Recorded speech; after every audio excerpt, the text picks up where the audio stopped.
In today's video, we're going to be talking about 35mm film cameras compared to medium format. I'm going to share lots and lots of sample photos from my recent trip to Vegas, all on film. I'll explain more about how I shot the photos. Let's get into the pictures. Hey guys, Matt here from MrLeica.com. If you've seen this channel before, normally I do a lot of gear reviews. So today I thought I should share some photos rather than gear. If you're a regular watcher, you may remember me going to Vegas.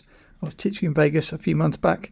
And today I'm going to share the 35mm film scans following my Hasselblad video, which is like part one.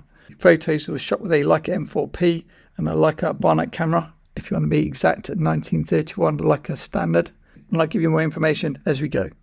If you follow me on Instagram, you probably know that I normally photograph models. But in Vegas, I was kind of just doing a bit of exploring, and it's maybe a bit more like Rainy Days style photography, where he just goes and does a road trip with one of his favourite film cameras. All the photos you're about to see I shot with my 1931 Leica Barnett camera, and I just love the American cars. As you can see from my face, it reminded me of the movies in the UK back in the 80s and 90s, where we saw a lot of movies shot in the US, so we saw these types of cars, so it reminded me of my childhood. I just walked the streets, and especially the back streets, looking for kind of interesting and older cars, and then just took whatever really caught my eye. I've no real clue or knowledge on American cars, so I didn't really know what I was photographing. I know some of them will be cheaper and some of them might be more valuable, but yeah, I just picked whatever I thought might make the best photograph. In terms of kit, I was using the yellow filter because as you can see, it was kind of hazy sunshine during this part of the day, and so there was a bit of blue sky, so I found the yellow filter might work best to get a bit of extra contrast in the shots that I was trying to take. I was shooting with a mix of film, Fuji Acros 100, the old version, expired, some Kodak T-Max 400, also I think expired, and then all the film was developed in 1:3, I believe, Kodak Ektar, which you can't get anymore, and then sometimes I'll add a dash of Rodinal, and then scanned with an Epson V800 flatbed scanner. These photos are taken between my hotel and then walking towards Fremont Street. I was going down most side streets looking for anything more interesting. I'm afraid I did do the token like tourist pictures of the wedding cars, and I was using 35mm colour film, black and white film, and the Hasselblad. Check out the previous Hasselblad video if you want to see some of these similar photos shot on 6x6 and see which you prefer, 35mm or 6x6. We will cover this topic again at the end, but yeah, these are 35mm shot with the Leica M4-P. It was so hot I needed to go to an expensive restaurant to get a quick bite to eat, so my restaurant of choice was 7-Eleven. Now, as mentioned, all photos were shot with the 35mm Leica cameras. You may be wondering, if you've not got a Leica camera, which one should you get? Could you do with a little vintage Barnett camera, like a 3 camera such as this, or would you be better off with a more expensive Leica M camera? Now, it's going to depend on the lenses that you use. If you already own and use Leica M mount lenses, you've got no choice, you have to use Leica M camera. If you're new to the system or you've got Leica screw mount lenses, I do love the Barnett camera setup, Leica 3 camera setup for a smaller package. Leica 3 cameras are smaller, lighter, cheaper, and more limited in terms of lenses available. The good news is, as you may have seen in one of my videos, you can now get brand new lenses for these vintage cameras. So that, for me, puts this camera now on a par with this camera when it comes to image quality. In addition to the American cars, another thing that was high on my list to photograph was the old signage in the Vegas Strip, especially again in the Fremont area, which is why I kind of targeted that area to walk most of my time, because that seems to have most of the older signage, and I'm less interested in kind of very modern looking, glitzy stuff. It just doesn't work for me. So all these first photos are shot in midday sun, the day before the photos you're about to see, and then what's coming up, these are now shot at sunset. So I'm walking the same route into town. I've just googled it, the fastest direct route into town, and then if I saw things that looked of interest on the side streets, I'd kind of go wandering to see what I could find. You'll see with the sunset photos you get much more punchy colours because obviously the sky's a bit darker. Just quickly, there's my bag setup. So within there, that's a pilot bag from Wotan Craft. I can put a link below, and I've got Hasselblad like M4-P digital and Leica 1C standard. Hey guys, hello from Vegas. I'm just walking down to Fremont Street as the sun's starting to set, to try and get some night photos, neon signs, the usual good stuff for film photography.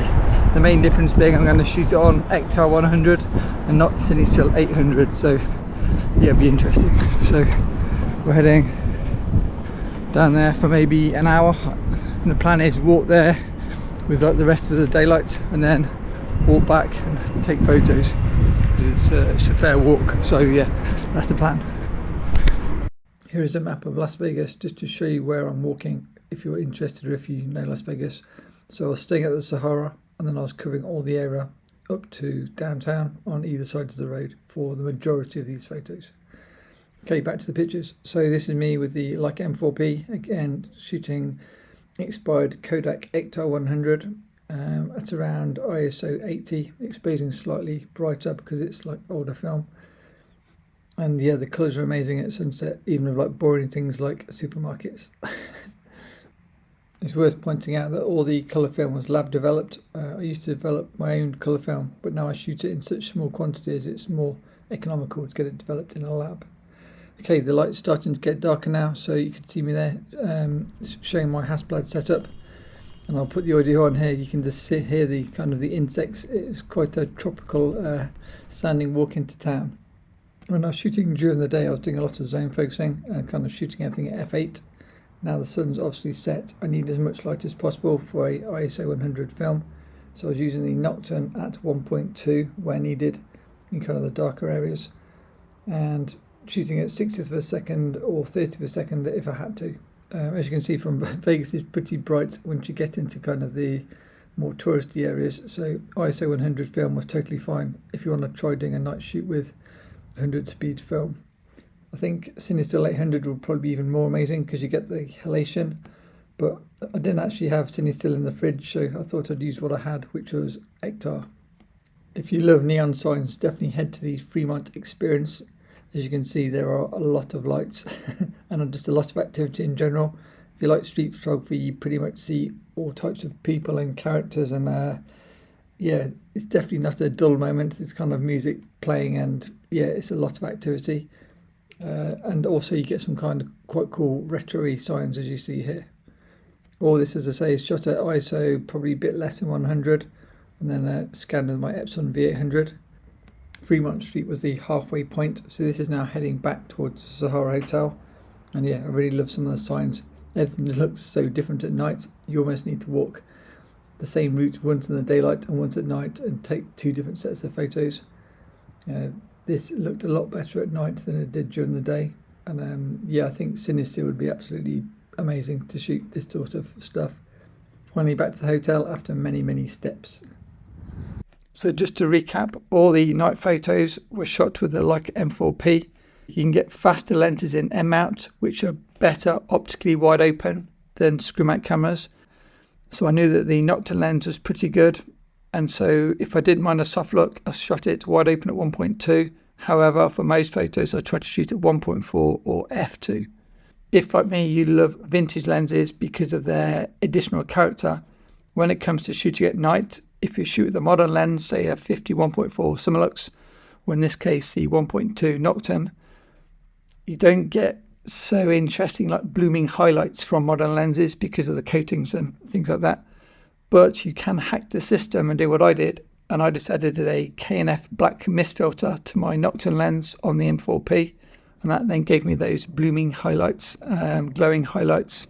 I really like that look. Okay, back to black and white film. Let me know in the comments what's your preference, colour or black and white. I do apologise for the developing marks on many of these negatives.